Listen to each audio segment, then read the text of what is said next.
Kita tidak butuh sanjungan, pujian. Kalau manusia masih butuh sanjungan, pujian dari manusia, berarti hukumnya masih menghadap manusia, bukan ke Allah. Wa ilaihi turja'un, semua kembalikan ke Allah. Ke Allah lah tempat kembali kita, tempat berserah diri kita, tempat mengembalikan takdir kita. Itulah orang yang bersyukur.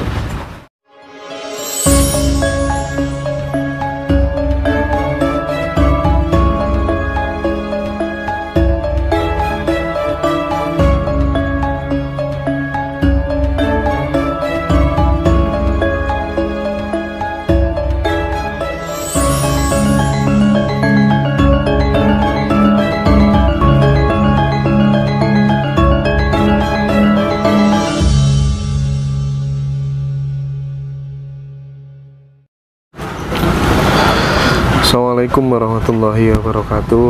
Teman-teman semuanya, alhamdulillah siang hari ini saya bisa bersilaturahmi kembali dengan Mbah No.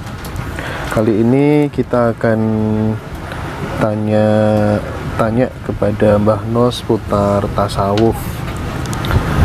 Oke, Mbah No, tasawuf itu kalau misalnya dikaji, sebenarnya pengertiannya apa sih, Mbah No?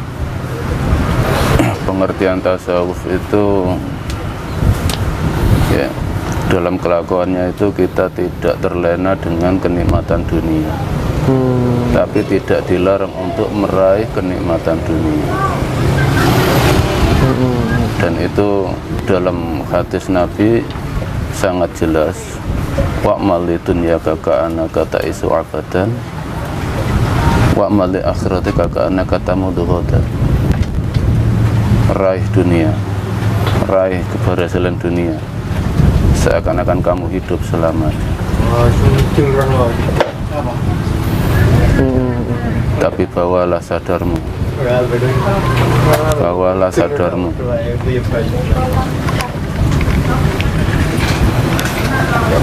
bahwasanya hadapkan hidupmu seakan-akan kamu mati besok hari. Jadi menurut saya tasawuf itu tidak harus kita menghindari dunia, tapi tetap raih dunia, tapi dalam kesadaran hidup ini untuk menghadap Allah. Itulah tasawufnya. Berarti orang yang bertasawuf tidak harus jauh dari harta, tidak harus miskin gitu ya, Mbah No ya? Tidak sama sekali. Orang iman itu berhak kaya, berhak merdeka. Kalau kita sebagai orang yang dipilih Allah, diberi amanah Allah untuk menyampaikan tauhid, haruskah kita hidup prihatin? Kita hidup di dunia, butuh fasilitas dunia. Kalau prihatin, berarti orang yang menuju ketuhanan harus dalam keadaan lemah. Kita harus dalam keadaan kuat, yakin, dan yakin Allah menghidupi kita, dan Allah meridhai kita dalam menegakkan tauhid. Tapi tiada pamrih untuk disanjung manusia. Itulah tasawuf. Tapi apakah ketika kita belajar syariat memang harus dilengkapi dengan bertasawuf, Mbah No, kira-kira? Harus. Cuma dalam pengertian syariat, mayoritas masyarakat Indonesia itu sangat salah kaprah.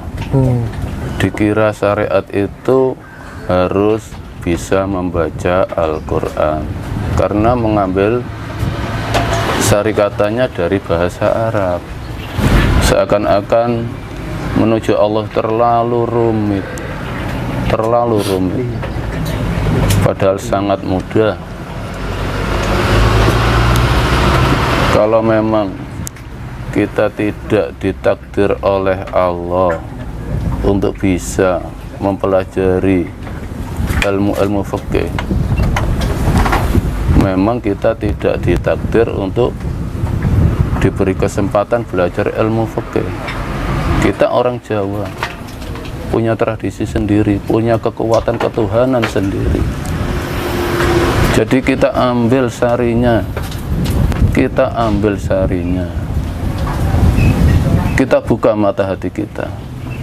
Kalau orang Indonesia harus mengerti hukum-hukum Islam yang ada di kitab fikih, banyak orang yang tidak iman karena merasa sulit, karena merasa sangat sulit. Padahal itu semua tidak ada aturan dalam Al-Quran. Allah itu sangat simpel. As-sholatu lidzikri, sholat itu untuk menyerahkan hidup ini, takdir ini menghadap ke Allah. Dzikir bukan sebutan Allah, Allah bukan. Tapi percayakanlah hidupmu ke Allah. Percayalah pada Yang Maha Kuasa. Jangan dipersulit masyarakat Indonesia ini untuk menghadap Allah. Diambil sarinya. Al-Quran itu sarinya hanya untuk menghadap Allah. Sadar itu saja. Yakin selamat. Yakin selamat. Serahkan hidupmu ke Yang Maha Kuasa. Yakin selamat. Berarti karena kita sebagai orang Jawa ada tradisi seperti halnya apa tuh namanya, misal nih Mbah, kalau kita mau menikah terpakai hitung-hitungan pon, wage, kliwon, legi dan seterusnya, itu masih harus tetap dipegang ya? Masalah tradisi itu silahkan dilanjutkan, tidak melarang tradisi. Saya di sini hanya membimbing yang mau dibimbing. Tradisi lanjutkan, tapi hati tetap hasilnya tetap diserahkan Allah. Wong kita 1 jam yang akan datang nanti masih diberi hidup oleh Allah atau enggak saja enggak tahu, apalagi 2 bulan, 3 bulan, 2 tahun, 3 tahun itu menempati hak Allah. Jadi kita bimbing umat manusia ini untuk lebih percaya ke Allah, tapi tidak meninggalkan tradisinya. Karena di Al-Quran jelas, Qul a'udzu birabbin nas. Ya Allah, ungkapkan saya berlindung pada Tuhannya manusia, yaitu Allah. Berlindunglah ke Tuhannya manusia, Allah. Jangan berlindung kepada selain Allah. Kalau kita masih percaya dengan ramalan-ramalan dan meyakini kalau saya tidak menurut akan celaka, berarti kita tidak berlindung kepada Allah, tapi berlindung kepada manusia. Malikin nas, yang menjadi rajanya manusia. Jadi maksudnya yang menjadi raja manusia, hidupmu itu loh, serahkan kepemimpinannya pada Allah, percayakan hidupmu pada Allah. Jangan mau didoktrin oleh ucapan-ucapan yang menyatakan bahwa kalau tidak mau menuruti apa yang dinasihatkan manusia tersebut akan celaka. Yakin, tidak ada manusia yang bisa memberikan keberuntungan kepada manusia. Tidak ada manusia yang bisa memberikan celaka pada manusia, asalkan kita yakin pada Allah. Yakin pada Allah. Mengapa ramalan-ramalan manusia itu bisa terjadi? Karena kita meyakini di situ. Jadi Allah mengabulkan apa yang kita yakini. Percayakan hidupmu biar dipimpin oleh Allah, biar ditata oleh Allah. Tatanan Allah itu lebih sempurna. Itulah Malikin Nas. Serahkan hidupmu pada Allah. ilahin nas, sandarkan hidupmu hanya untuk Allah, sandarkan nasibmu, sandarkan hidupmu pada Allah, jangan bersandar ke selain Allah. Di saat apapun kita tetap bersandar pada Allah.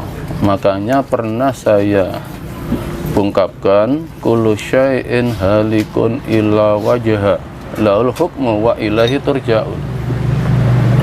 Setiap yang berbentuk apapun, berupa ucapan, berupa apapun yang berbentuk, kalau kita percaya, kalau kita sandari, itu akan halikun, merusak iman kita.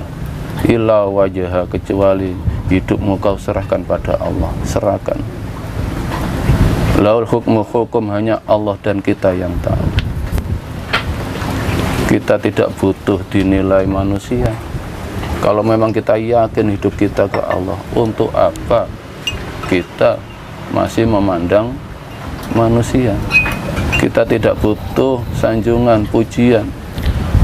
Kalau manusia masih butuh sanjungan, pujian dari manusia, berarti hukumnya masih menghadap manusia, bukan ke Allah.